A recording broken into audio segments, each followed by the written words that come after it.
Alright guys, today I'm going to dissect the writing of Scooby-Doo 2 Monsters Unleashed. Not only is most of its humor pretty juvenile, but the plot makes no sense, it contradicts a lot from older Scooby-Doo material, most of the characters are brain-dead morons, and most importantly, the actual mystery is horribly written. Before we start dissecting this thing, first I want to say thank you all so much for 400 subscribers. I know it's not a lot, but after 4 years on YouTube, it's pretty nice to know I'm finding my audience. Also, this is my first video made through a gaming PC, so from now on, we're gonna have a nice change of pace in this channel. Now onto another thing, I want to do a brief retrospective on the first movie. Yeah, it's decently fun and entertaining. The cast is actually pretty perfect, so much so that this thing would have a positive effect on their careers. The CGI on Scooby holds up surprisingly well, and Neil Fanning, while certainly no Frank Welker, does a pretty good job voicing him. But yeah, most of it really didn't age too well. You can tell where they had to cut scenes, and as a result it's just super jarring. The CGI on these demon rabbit monster things looks super plastered there. Fred, Daphne, and Velma are written like cynical parodies of themselves. And the villain in the end just being Scrappy-Doo just feels like the typical, "Aw yeah, this character sucks, am I right, blank franchise fans?" Also, fart jokes. But still, I'd give it a solid 6 out of 10 overall. Now this one is actually abysmally written. So without further ado, let's get to it, gang! Let's start by talking about the titular CGI star of the movie and his human best friend. Scooby and Shaggy's arc is about how they feel like useless screw-ups and they mess up every plan. That's really strange considering they themselves are always part of whatever plan Fred and Velma have. As in, they're always the bait. This is even something every subsequent version points out as a self-aware joke. And they shouldn't even be hard on themselves like this for 3 reasons. 1, what happened was not their fault. The Alicia Silverstone reporter, Heather something, simply edited the footage of them being dangled around by the pterodactyl ghost as if they went out of their way to destroy the museum. Which is pointless because everyone could see there was an actual realistic pterodactyl flying inside the building, and a new supervillain announcing himself as a new nemesis for Mystery Inc. 2. The rest of the gang talk about Shaggy and Scooby as if they were absolute fuck-ups, when they should have known simple ropes were not gonna trap a freaking dinosaur. And 3. Scooby and Shaggy are most of the time the MVPs when it comes to catching the monsters. As a matter of fact, they were both major players at the end of the first movie. Oh yeah, here's another thing, this is typical kids movie sequel cliche, you get used to it. Watch this. Throughout the whole film, they'll act as if the first movie's events didn't really matter. Moving on, it's also pretty ironic that Scooby and Shaggy actually get results about the mystery, as opposed to Freddy Boy over here, whom I'll talk about much later. However, one scene where they really do screw up, and not in a fun, innocent way, is in this scene where they tamper with the villain's machine, which ends up turning the costumes he stole into their actual monster selves. I don't know what's the point of them doing that other than to keep on with their inferiority complex arc, because the villain was already planning on doing just that anyway. But movie has to movie, so whatever I guess. That's all I have to say about Shaggy and Scooby because, well, what else is there to say? They're pretty simple characters, though I will say sometimes the CGI on Scooby can look really, really fake. Now moving on to the rest of Mystery Inc. Let's start simple with Velma since I only have a few things to say about her compared to everyone else. Her whole thing in this movie is that she's in love with the museum's curator played by Seth Green, Patrick. Here's something I just noticed on my recent rewatch. In the first movie, she's a lot more cynical and overly confident, while here she's written more like some awkward nerdy woman child. Anyway, I did not care for this romance at all. Even as a kid, I couldn't give less of a shit about it, so I should just move on. But I will talk more about Patrick later. Now, despite my problems, I will say, I do really like this scene where she comforts Shaggy and Scooby, telling them that she admires them and wishes she was more carefree like them, as opposed to just being some awkward nerd who copes with unmasking monsters. I think you've been heroes all along. You just haven't known it. Although I have to mention that it was pretty stupid how she concludes that Patrick is the villain when all she has to back it up are pure coincidences. But again, I'll go more on that later. That's pretty much it for Velma, now let's talk about Daphne.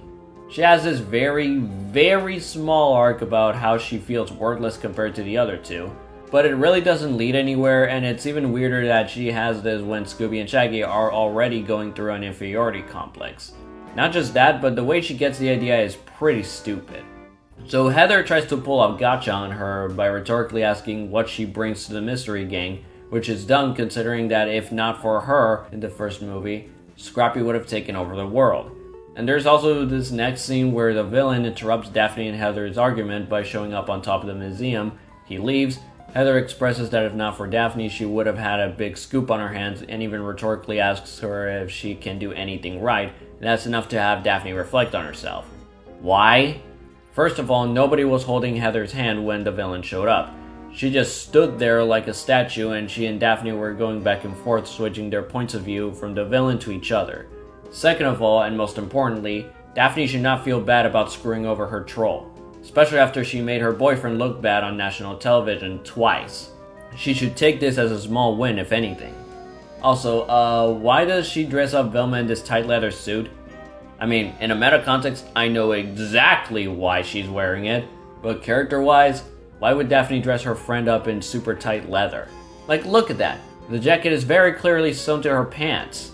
Last thing I want to mention about her is that she's an idiot for thinking she had a fighting chance with the 40,000 volt ghost, and she should have died in this scene, right here.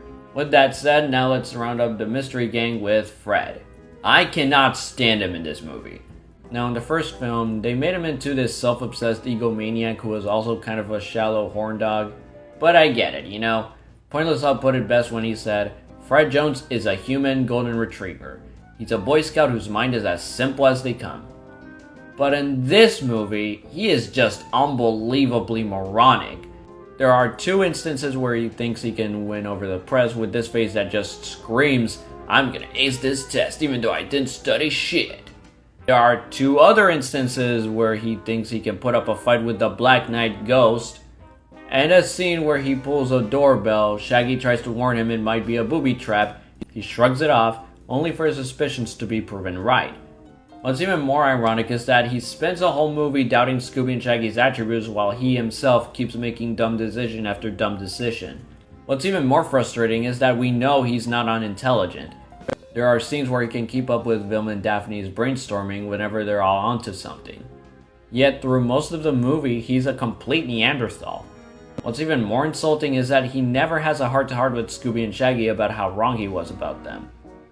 Dude, you spent the entire movie patronizing them, they prove you wrong time and time again, and you never even congratulate them? The Freds from What's New, Mystery Incorporated, and Be Cool would mop the floor with this fraud. Now let's move on to the movie's Red Herrings, Patrick, and Old Man Wickles, the original Black Knight Ghost. Let's start with Patrick. Like I said, I did not give a shit about this guy, let alone his romance with Velma, mainly because he crosses the cliche of just being her but a dude. And the only distinctive things about him are that, he likes to put on some dumb, scary, tough guy act. He loves his museum, and always gives these suspicious glares for no reason other than, ooh, I wonder if he could be the villain. Who knows? I also want to mention a few other issues with him. So the guy is head over heels in love with Velma, and some masked wacko who's out to get her and her friends just trashed his precious museum. Twice. So I'd imagine he'd go out of his way to vouch for the gang since he's the museum's curator, and even help them solve this mystery, right? Wrongo. He just tells Velma he has to do this on his own, and even goes around interrogating random people on a random street at night. What is this supposed to accomplish? Oh, nothing. We just needed to separate him from the gang so he keeps being, again, a red herring. Now on to Old Man Wickles. Now, I will commend this movie for making the very first villain of the franchise an actual character here, and an actually really funny one at that.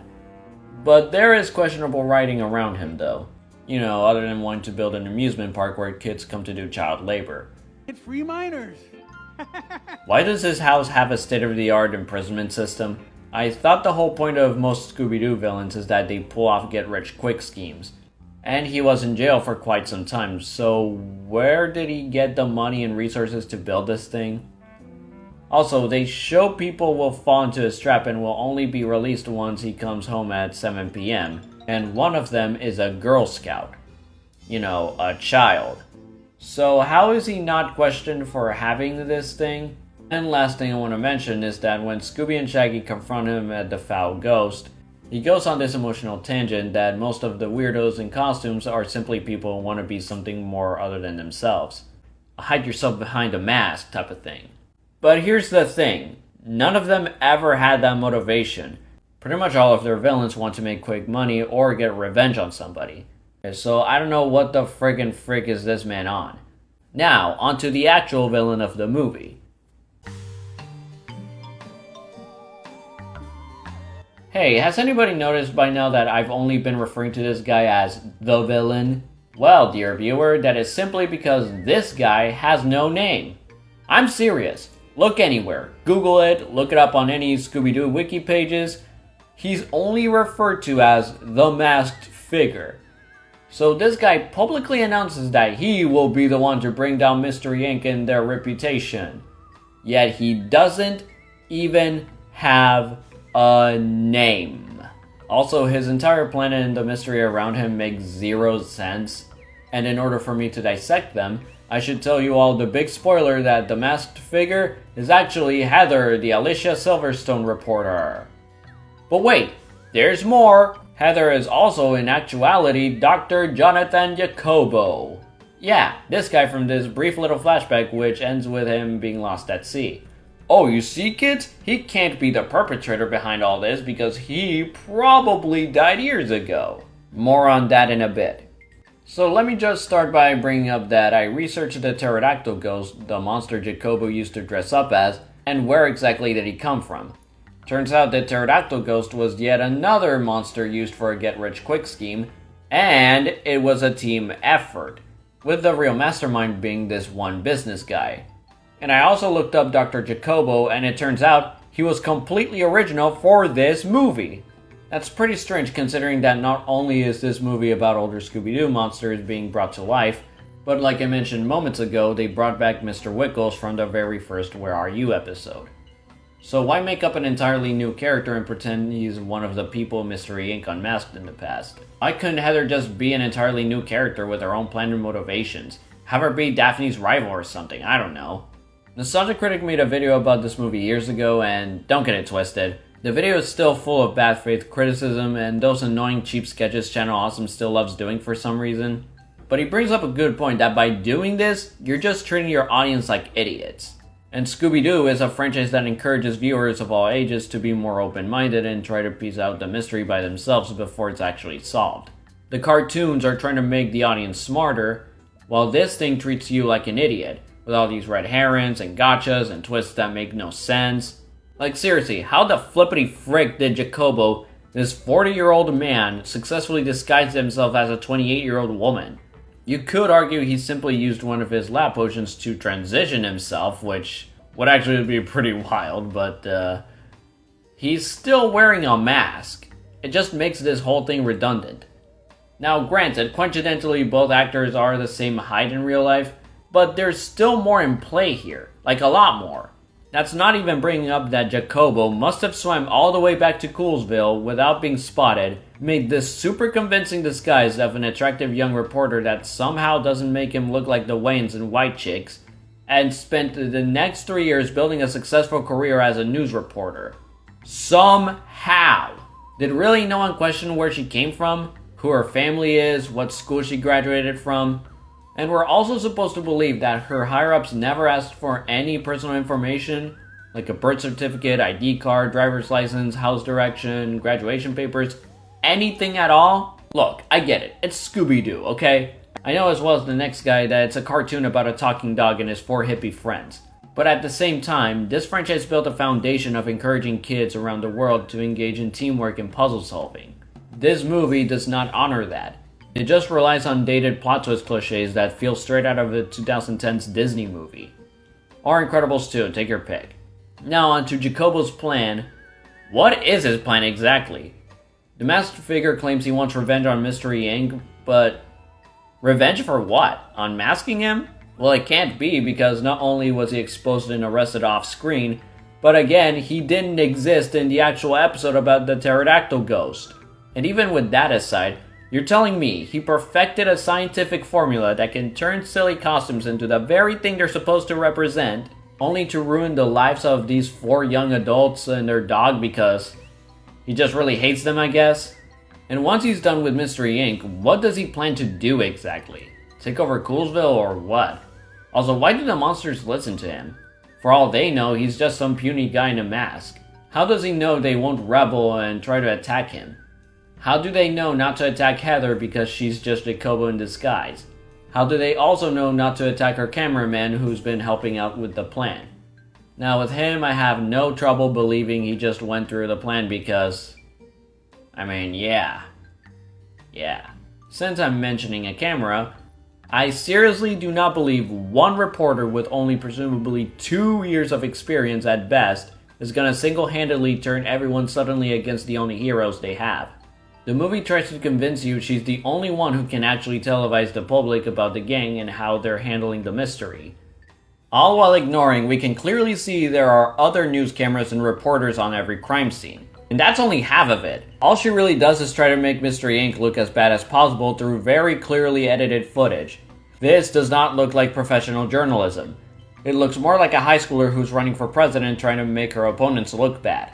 She should have lost her job as soon as the other news channels showed and covered what actually happened in every scene. Pack your things. Get out of my building. I was just... You're fired! Did Jacobo even have contingencies for any of this? No? Alright then, I guess his plan simply ran on dumb flarking luck until Scooby found this one fire extinguisher. Okay. Speaking of which, why doesn't he do anything in the final battle? He just stands there in the background like he's Statler and Waldorf. I want to mention that not too long ago I played the game for the Game Boy Advance, and the guy actually has a proper final boss. A Game Boy Advance tie-in should not have a more climactic showdown with the villain than the movie. And of course, once he's defeated, the movie ends with a dance party in the Foul Ghost for some reason. Even though that place is supposed to be a bar for people who hate Mystery Inc., but whatever. Movie over, though I will say the post-credit scene showcasing a passcode to finish the game is actually pretty cute. This movie is embarrassing. No wonder why they never made more live-action Scooby-Doo movies for theaters. They rebooted and resorted to being direct-to-video. What really puzzles me is the fact that this film's screenplay was written by the guy who made this, and is now in charge of all of this. I guess it's safe to say that he's come a long way from this.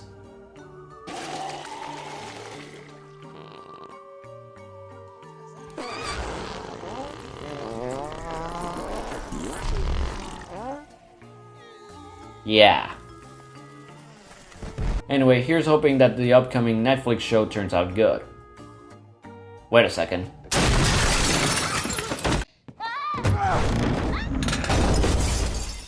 Where's the dog?